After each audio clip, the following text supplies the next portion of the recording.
عاملين ايه؟ يا رب تكونوا بخير. فيديو جديد يا رب يعجبكم ان شاء الله في قناتي شيماء جمال تي في.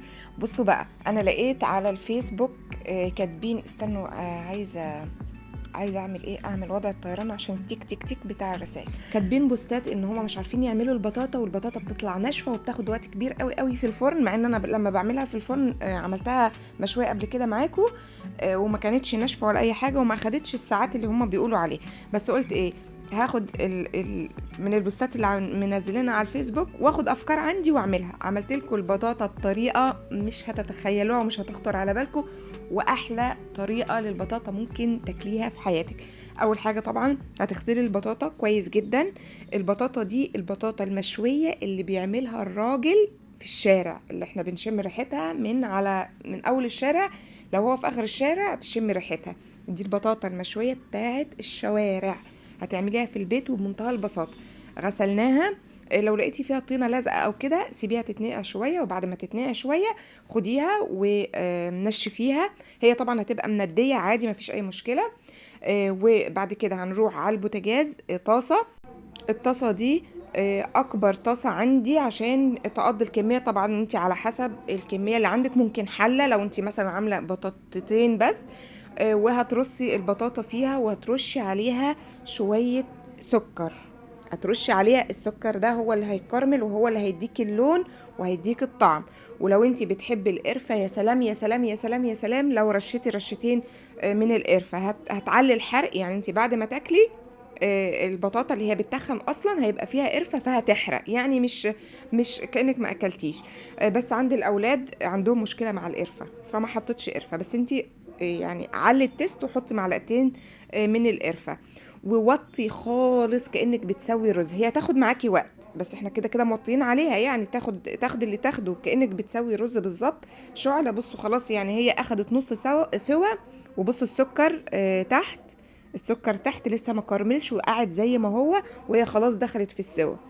لحد ما تستوي. هي اخدت وقت، يعني الوقت ده بعد مثلا نقوله تلت ساعة لما انا قلبتها. وانت كل ربع ساعة كده اقلبي يمين واقلبي شمال عشان تستوي من كل النواحي، وهي كده كده هتستوي بالبخار. بس انا حبيت ايه، اتأكد. في الوقت اللي الكيك هتستوي فيه، البطاطا هتستوي فيها، نعمل كيك.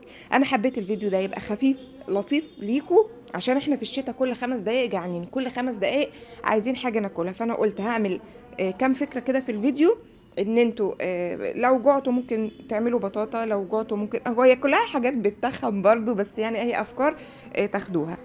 طبعا الكيك عملناه كتير معاكم. السمنه دي سمنه بلدي من عمايل ايديا طبعا، من القشطه بتاعت اللبن. عملتها كتير برضو معاكم في القناه كتير قوي. بكرر المعلومات عشان في ناس ممكن تكون دخلت جديده ما سمعتش الفيديوهات القديمه، فبكرر المعلومه. فصلت البياض عن الصفار. هنضرب البياض لوحده مع الفانيليا، كل بيضة عليها فانيليا، واحدة فانيليا. وهنضرب البياض لحد ما يبقى زي المارينج كده، زي الكريمة، زي الكريم شانتيه، وحجمه هيتضاعف. وباقي المكونات بقى هنحطها كلها على بعض. حطيت صفار البيض وعليه نص كوباية من الزيت ونص سمنة ومع كوباية لبن كوبايتين من السكر. كوبايتين سكر، كوباية لبن، نص زيت نص سمنة، مع صفار البيض. والفانيليا انا قسمتها، حطيت نصها هنا ونصها هنا، يعني انا استخدمت 5 بيضات، يبقى احط 3 على البياض عشان البياض بتحسوا ان هو زفر اكتر، و2 على باقي الخليط ده. وهنضرب لحد ما السكر يدوب. طبعا مفيش سكر بودرة دلوقتي، كل ما السكر سعره يرتفع هتلاقوا السكر البودرة مش موجود في السوق. وبعد كده حطيت انا الكيك بحط له 3 كوبايات من الدقيق. انا هنا حطيت 2.5 كوباية، خفت احسن الدقيق يكون نوع مختلف وكده وتطلع تقيلة معايا، فحطيت 2.5 كوباية. احتجت النص التاني اهو حطيته دلوقتي. وطبعا ذرة الملح، معلقة الخل، والبيكنج باودر. ما تنسوش ذرة الملح والخل، دي حاجة اساسية في الكيك عشان تطلع معاكي طرية. ولو اخدت كام يوم معاكي، يعني لو قعدت مثلا 3 ايام في العلبة تفضل زي ما هي، اول يوم زي اخر يوم. هي معلقه الخل دي بتديها ان هي تبقى طريه. بعد كده لما الخليط كله تجانس، رحت نزلت بالخليط البياض اللي احنا عملناه. بس في المرحله دي مش هنستخدم المضرب، هنستخدم مضرب يدوي او معلقه او سباتيولا او اي حاجه تجيب من تحت لفوق. انا بستخدم المضرب اليدوي وبحس ان هو بينجز معايا، بس انت ممكن معلقه عادي تجيبي من تحت لفوق من تحت لفوق وبالراحه، عشان الهواء اللي احنا دخلناه في البياض ما يهبطش. وبعد كده اصغر صينيه عندك، كل ما تصغري في حجم الصينيه كل ما الكيك بيبقى اعلى. مش تصغريها لحد لدرجه ان هي تبقى الكيك مليها قوي فترتفع فتنزلك من الجوانب، لا. يعني بصوا واخد اكتر من نص الصينيه بشويه. دي اصغر صينيه عشان الصينيه الصغيره بتخلي الكيك عاليه. كل ما الصينيه تبقى كبيره كل ما الكيك يبقى طبعا مش عالي، لان يعني المسافه الكبيره بتاخد من حجمه شويه. هنا بقى بصوا وعايزاكم كنتوا تشموا الريحه. هنا كانت خلاص استوت، وبصوا كل ما اجي اقلبها مش مستحمله من كتر ان هي طريه زي اللي بتجيبيها من بره بالظبط، ومن غير ولا نقطه ميه. بصوا السكر يا دوب اهو بيكرمل، وهي خلاص كانت استوت. هي كده استوت، بس انا هقلبها عشان الجزء اللي ما اخدش من الكرمله بتاعت السكر ياخد لون وطعم. بس هي كده خلاص استوت. يعني انت ممكن تطلعيها من غير ما تقلبي ومن غير ما تعملي، بس لا، قبل ما تطلعيها في خطوة مهمة جدا جدا جدا لازم تعمليها عشان تاخدي تيست الشوي بتاع بره. بصوا بقلب بحرص فظيع عشان كل ما اجي امسكها زي ما انتم شايفين بتتقطع لانها طريه جدا. اللي كانت منزله بوست بتقول البطاطا عندي طريه ناشفه، نزلت لها صوره من البطاطا بتاعتي دي. المهم اخر خطوه بقى هنعملها، هتجيبي خشبه زي ما بنجيب فحم وبنطفيه هنا، دي مش بنطفيها ولا اي حاجه، بنحطها ولعه زي ما هي. تجيبي خشبه وتحطيها وتغطي عليها لحد ما كل الدخان اللي طالع من الخشبه يطلع في البطاطا عشان تاخد نفس طعم الشوي بالظبط. دلوقتي انت عندك بطاطا وعايزه تعملي الطريقه دي وما عندكيش خشب، تعملي ايه؟ الجيش قالك اتصرف، هتروحي البلكونه عندك وتروحي جايبه مشبك خشب وتروحي مولعه فيه. معلش هنضحي بمشبك عشان ناكل بطاطا طعمها حلو. المشبك خشب، اوعوا تجيبوا البلاستيك، اوعوا تجيبوا، طبعا انتوا فاهمين.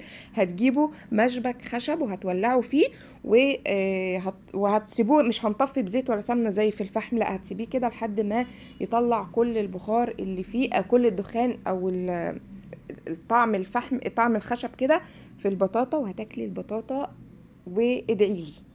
اوعي تنسي تدعي لي، اوعي تنسي الطريقه دي. لما حد يقولك عليها تقولي الطريقه دي بتاعت شيماء جمال تي في، عشان انا بجرب في الاول في نفسي وبعدين بجرب فيكم. يعني انا جربتها الاول عندنا وبعدين عجبتني جدا جدا وعجبتهم قوي قوي قوي، فرحت عملتها لكم. بصوا من غير ولا نقطه ميه، بصوا لونها، بصوا طبعا انتوا كده ضايقين طعمها، السكر المتكرمل عليها ولونها. عايزه افتحها لكم بقى من جوه، واوعوا تنسوا تدعوا لي. انا كنت عايزه الفيديو ده اعمله بس للبطاطا عشان يبقى فيديو مختص للبطاطا، بس قلت ايه، لا نعمل كام فكره للفطار، او مش للفطار بس، يعني لطول اليوم في الشتاء. نعمل كيك، حاجه خفيفه، اخف حاجه ممكن تعمليها في الحلويات هي الكيك. بتاكليها مع الشاي والشاي بلبن وكل ما تجوعي يعني ممكن تاخدي قطعه كيك مع شاي.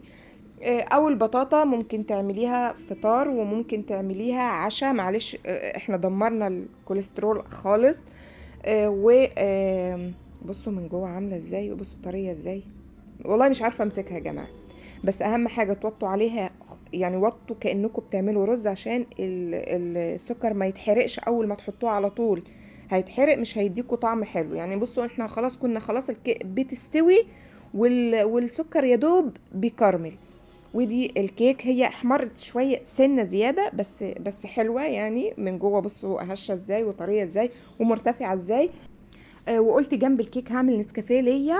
وفي الشتاء هتلاقوا المخروطه والمفتله، احنا عندنا في الصعيد الحاجات دي بتنتشر جدا جدا في الشتاء، فهتلاقوها منتشره. هتعمليها بلبن او يعني هتشوفوا انا دلوقتي اعملها بلبن. بس طبعا الفطار ده مش كله ليا، كل واحد كان عايز حاجه. يعني انا قلت هاخد نسكافيه مع الكيك، وشخصيه عايزه مخروطه باللبن، وشخصيه عايزه ساندوتشات، فهنعمل كلنا مع بعض. ونسيت احط الكيك، يعني انا عملت ده ونسيت احط الكيك. بصوا، المخروطة دي طبعا بتيجي عشان ما تبصش، باخد منها وبحط الكيس في الفريزر عشان مش يبوظ. فهو كان في الفريزر، جبته من الفريزر عادي جدا زي ما هو، وغليت اللبن وحطيت عليه سكر وحطيت عليه اللبن المغلي، نحطها على جنب. وممكن طبعا الجبنة دي، انتوا فاكرين الجبنة السايحة اللي انا عملتها معاكم من كام فيديو، هي دي، بس انا حطيت على وشها زيت عشان ما تبصش. والمخروطة كمان وممكن تعمليها، بس دي هتبقى عايزة تسخنيها طبعا. تعمليها ازاي؟ تحطي عليها معلقة من السمنة ومعلقة من العسل الاسود، معلقة سمنة فيها كلها، ومعلقة من العسل الاسود. واللي عاملين ريجيم يسلمولي عليه، سلمولي على الريجيمات اللي انتوا عاملينها في الشتاء. عملت السندوتشات، وبصوا حاجات خفيفة جدا وسريعة جدا ومش هتاخد معاكي وقت، وتعمليها طول اليوم لو جوعتي اي حاجة زي ما قلت لكم، فطار عشاء. وبس كده، الفيديو خلص. يا رب يكون عجبكم. اشوفكم في فيديو جديد ان شاء الله. سلام.